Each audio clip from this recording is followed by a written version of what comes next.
আসসালামু আলাইকুম। আপনাদের সামনে আজকে খুবই গুরুত্বপূর্ণ একটা ভিডিও নিয়ে আসলাম। এই যে আমার হাতে যে জিনিসটা দেখতে পাচ্ছেন, এটা হচ্ছে সেলোটো গাড়ির এসি পাম্প।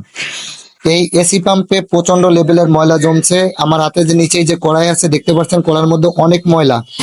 এই ময়লাটা এই এসি পাম্প থেকে বেরোইছে। এই এসি পাম্পের মধ্যে প্রচন্ড লেভেলের ময়লা জমলে কি হয় জানেন? আপনারা অনেক সময় বাইক চালান, পিক আপ টানলে সাইলেন্সার পাইপ দিয়ে ঠাস ঠাস ঠাস ঠাস করে মিসফায়ার মারে। এই মিসফায়ারের কারণে হচ্ছে এই এসি পাম্পের লাইনে যখন জ্যাম হয়ে যায় তখন হচ্ছে বাইকটা মিসফায়ার মারে। তো এই ভাইয়াটার এই সমস্যাটা কেউ সমাধান করতে পারতেছিল না। সে বেশ কয়েক জায়গায় দেখাইছে, দেখানোর পরেও তার সমস্যার সমাধান দিতে পারে না। কেউ প্লাগ চেঞ্জ করছে, কেউ কার্বোরেটর ওয়াশ করছে, ট্যাফিট অ্যাডজাস্ট করছে, বিভিন্ন কাজ করার পরেও তার মিসফায়ারটা বন্ধ করতে পারেনি। পরে অবশেষে ভাইয়াটা আমার কাছে আসে। আসার পরে আমি এসি পাম্পের লাইনটা খুলে সুন্দর করে পরিষ্কার করি। পরিষ্কার করার পরে তার হচ্ছে মিসফায়ারটা করা বন্ধ হয়।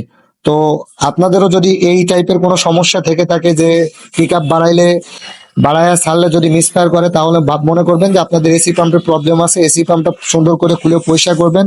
পরিষ্কার করলে আশা করি আপনাদের সমস্যার সমাধান পাবেন।